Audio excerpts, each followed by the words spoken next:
The clink of crystal flutes was the first warning. It was a sound that spoke of expensive weddings, of mergers and acquisitions, of celebrations I was never quite at the center of. I adjusted the strap of my sensible, beige silk shell and forced my lips into a smile. Sunday family brunch at the Gables was a sacred tradition in the Abbott household, a weekly performance where we all played our assigned roles to perfection. My parents, Charles and Elara, sat at the head of the long, polished table, a united front of tasteful wealth. My father's smile was a brief, efficient curve as he surveyed his domain, the sun-drenched veranda, the manicured golf course beyond, us, his daughters. My mother, a symphony in cream linen, was the gracious conductor, and then there was Chloe. My younger sister, a vision in a blush-pink dress that probably cost more than my monthly rent, was practically vibrating with barely contained glee. Her manicured fingers toyed with the stem of her flute, her diamond tennis bracelet catching the light with every twitch. I knew that look. It was the look she got right before she was handed the keys to a new convertible, or before Dad announced a surprise trip to Paris. As I watched her, anticipation turned in my stomach, shifting to that familiar, hollow feeling settling in my gut. I was Elara, the older one, the steady one, the one who got a practical degree in library science and now managed a small but earnest community archive. My victories were quiet, my rewards intangible, a successfully secured grant, a grateful researcher's smile. Chloe's were always loud, shiny, and expensive. Now that we're all here, my father began, his voice cutting through the gentle hum of cutlery and distant chatter, your mother and I have something we'd like to discuss. A little investment in our daughter's futures. I speared a piece of melon, bracing myself. A trust fund bump for Chloe, a down payment on a condo in the trendy part of the city. For her, obviously. Chloe, my mother said, her voice warm as honey, you've been such a social butterfly this past year, really stepping into your role. The Charity Gala Committee works with the Junior League leadership. It's time you had a proper stage. She produced a thick, creamy envelope from her handbag and slid it across the table. A founding membership to the Oakhaven Country Club, full privileges, the golf, the spa, the connections. It's where everything that matters in this city happens. Chloe's squeal could have shattered glass. She tore open the envelope, her eyes scanning the embossed lettering. Oh my God. Daddy, Mom, this is incredible. The initiation fee alone is, she trailed off, too delighted to finish. She launched herself from her chair to hug them, a flurry of perfume and pink silk. I sat there, my melon turning to ash in my mouth.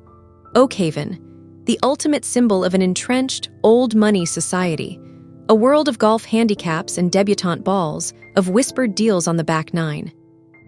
A world that had always felt to me like a beautifully gilded cage.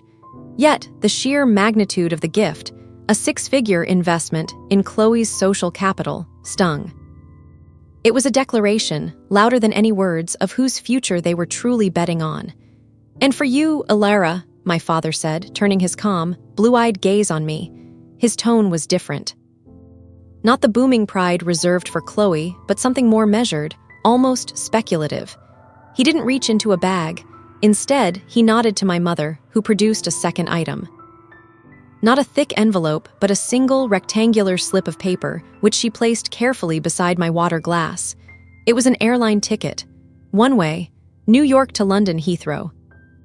I blinked, confusion pushing aside the sting of exclusion. A trip, I asked, my voice sounding small.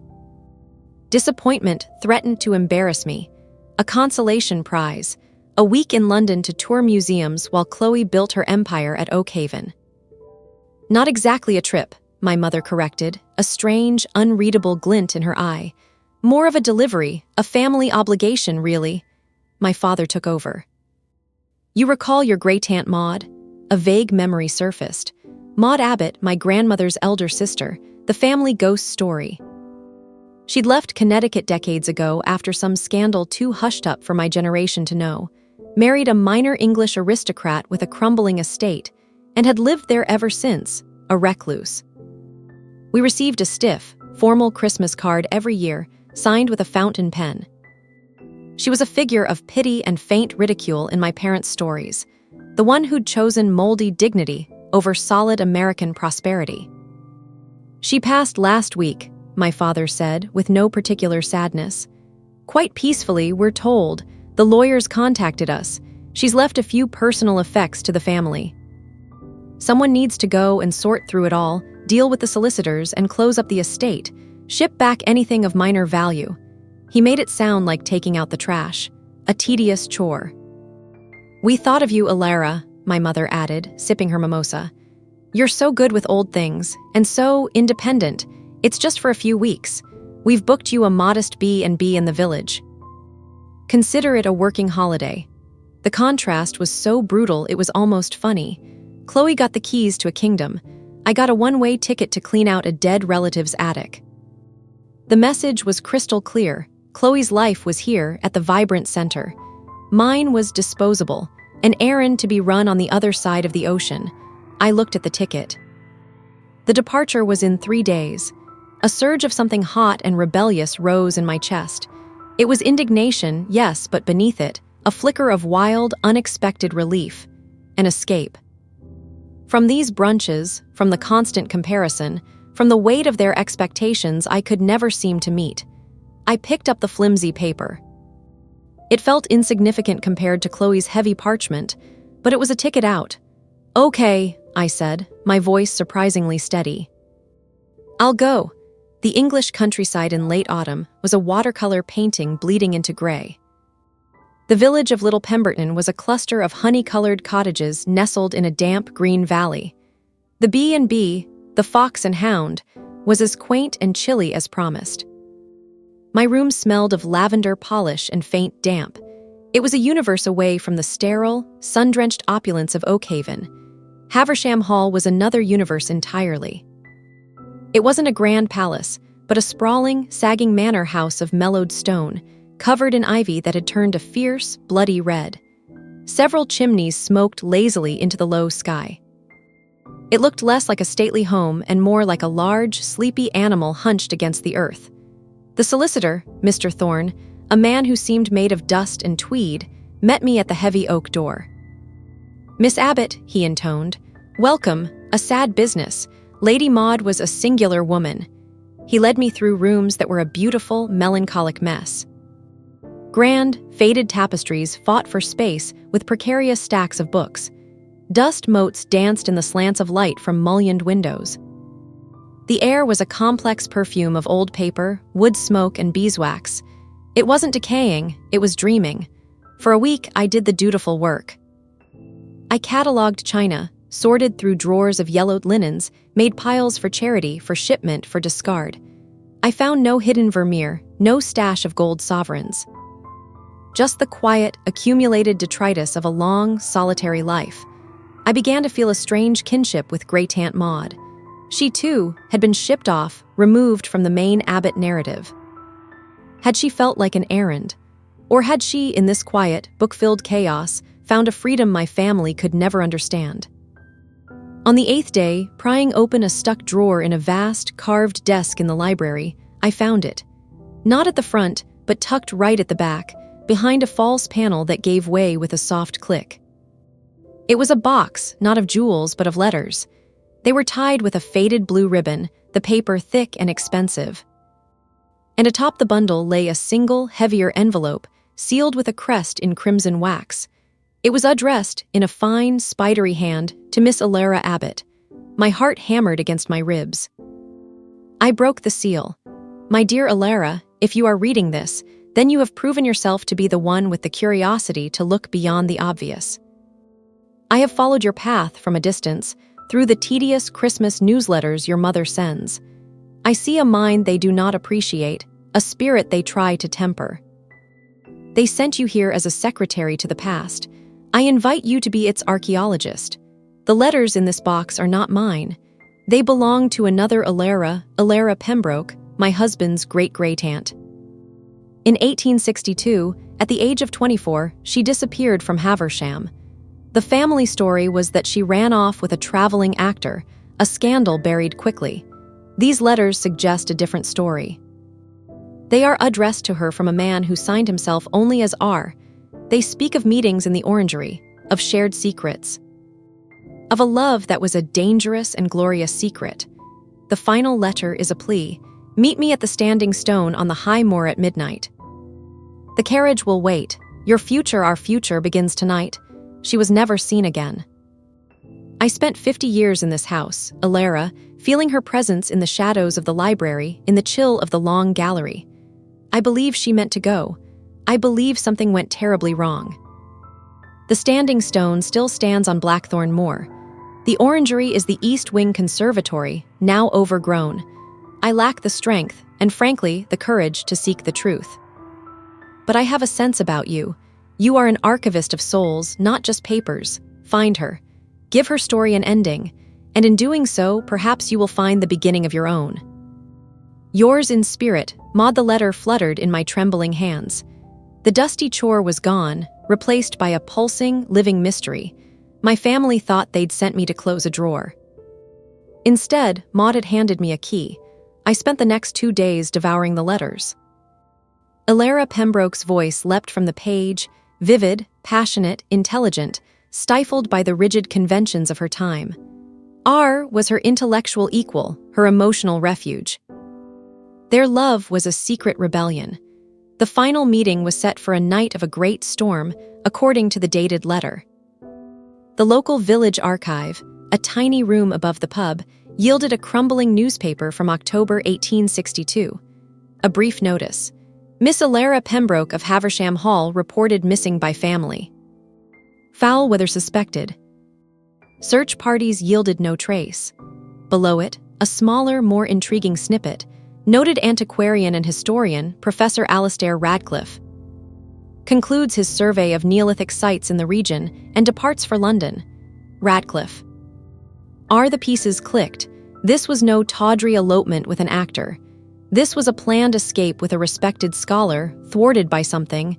Had he betrayed her? Had they been discovered? Had the storm claimed them? The Standing Stone was a lonely, finger-like slab of granite on the wind-whipped expanse of Blackthorn Moor. I went at dusk, the heather purple in the dying light. I felt nothing but cold and a profound sense of loneliness. But as I turned to leave, my boot caught on a half-buried rock. Not a rock, a piece of carved, weathered sandstone, almost hidden by turf. With my fingers, I scraped away the dirt. It was a partial inscription, worn but legible, EP and AR 1862. Our truth, they had been here. They had made their pledge, so why did she never leave? The answer, I felt, was not on the moor but back at the house, in the orangery. The East Wing Conservatory was a skeleton of its former self, its glass panels cracked, a jungle of twisted vines and dead citrus trees. It felt forgotten, charged with a silent grief. I came every day, sifting through the detritus, feeling Elara's presence more strongly here than anywhere else. It was under a flagstone near a rusted wrought iron bench that I found it. Not with drama, but with a simple, scraping thud. A small metal strongbox, green with corrosion. The lock was rusted shut. I didn't wait for tools. I took a heavy stone from the garden and smashed it. Inside, wrapped in oilcloth, was a journal, Elara Pembroke's journal. And a locket, containing a miniature of a serious-looking man with dark eyes and spectacles, Professor Radcliffe. The final entry was dated the night of the storm. All is prepared. My bags are hidden in the orangery. The house sleeps. My heart is a drum. Alastair waits at the stone. He has secured a cottage in Cornwall where we can live and work, he on his studies, I on my writing. A life of the mind, not of society. A true life. I must only slip away. But I am watched. My brother Reginald suspects. He has been cold, questioning. He values the family name above all, above happiness, above truth. If he knew, I fear his wrath, but I must be brave, for Alastair. For myself, I go now. The entry ended, but tucked into the back of the journal was a later edition, scrawled in a frantic, shaky hand, the ink blotted. He was here, Reginald.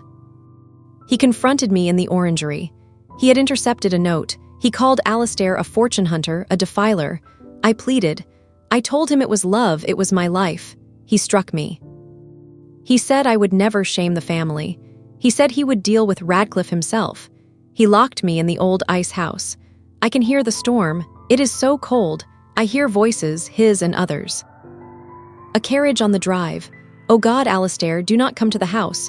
He waits for you. I must get out. I must warn. The narrative stopped mid-sentence. Ice flooded my veins. It wasn't a tragic accident. It was a crime. Reginald Pembroke had imprisoned his sister and likely ambushed and killed her lover to protect the family's honor. What had he done with Elara? The ice house. I found it on an old estate map in the library, a small, stone structure built into a hillock near the old kitchen gardens. It was partially collapsed, a dank, dark hole filled with rubble and thorny brambles. It took me a day to clear enough to peer inside. The local police, when I called with a halting explanation about a historical discovery, were politely dismissive until I mentioned human remains. Then they came, with lights and careful hands. They didn't find Elara. They found Alistair Radcliffe. His skeletal remains, identified by a gold signet ring and the fragments of spectacles, were hidden under the stones. A fracture in the skull told the story. He had come to the house looking for her, and Reginald had been waiting. Elara's fate remained a mystery, but the journal and the remains rewrote history. The story exploded in the local, and then the national press. Historian solves 160-year-old murder mystery. American unearths dark secret of stately home. I gave interviews, my voice growing stronger with each telling. I was no longer Charles Abbott's mousy, older daughter. I was Elara Abbott, the archivist who had given a voice to the silenced. The final piece came from an unexpected source.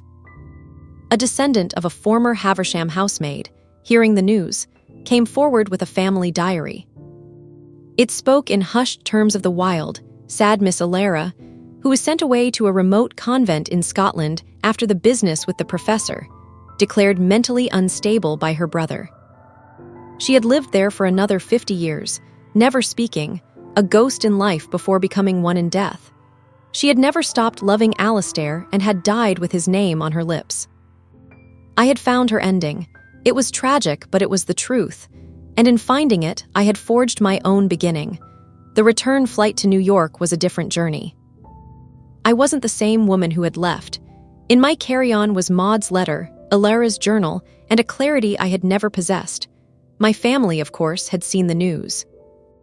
My arrival at their penthouse for a welcome home brunch was a surreal reversal.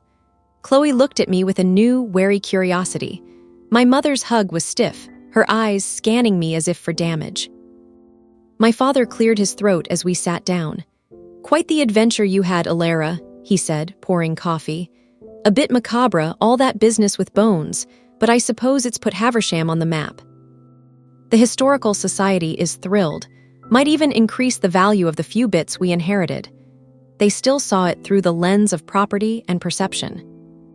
They didn't see the woman I'd met, the love story I'd honored, the courage I'd found. "It was more than an adventure, Dad," I said, my voice calm. "It was a purpose. And it's given me a new one." I placed my one-way ticket back to England on the table. Not the flimsy paper they'd given me, but a new one, purchased with the consulting fee from a historical documentary company. "I've been offered a position," I said. "Curator and archivist in residence at Haversham Hall. The trust that owns it now wants to turn Elara and Alistair's story into a permanent, respectful exhibition. They want me to build it." The silence was absolute. Chloe's mouth was a perfect "Oh, you're moving to England," my mother whispered, aghast. "To that damp, sad old house. To my legacy," I corrected gently. "Great-Aunt Maud left me more than a chore. She left me a mission, and I found a life there." "A real one?" My father stared at me, and for the first time I saw not disappointment, nor calculation, but a flicker of something like baffled respect. He was a man who understood decisive action. I was taking mine. "What about your career here, your apartment?" My mother pressed, her socialite's mind reeling. "I've resigned. The sublet is handled." I smiled, a genuine, easy smile. "This is what I'm meant to do. It's what Elara Pembroke and Maud led me to. It's my invitation." The word hung in the air, echoing the brunch weeks before. Chloe's country club membership still glittered on her wrist, a symbol of a confined, curated world. My invitation was to a world of depth, of history, of meaningful work. It was royal not by title, but by the sovereignty it gave me over my own story. I stood up. "Thank you for the brunch, and thank you," I said, looking at each of them, "for the ticket. It was the best gift you never meant to give me." I left them there, amidst the crystal and the silence, walking out of the penthouse and into the bright, uncertain future. I wasn't running away from my family. I was walking towards myself. The quiet sister was gone. In her place was a woman with a voice, a purpose, and a story all her own, finally ready to be told. Hey everyone, I hope you enjoyed the journey of Elara Abbott. If you found a little of your own search for meaning in her story, then it was worth the telling. Remember, sometimes the invitations that look like chores are the ones that lead us to our truest selves. Don't forget to subscribe for more stories of secrets unearthed and lives transformed. Until next time, keep digging for your own truth.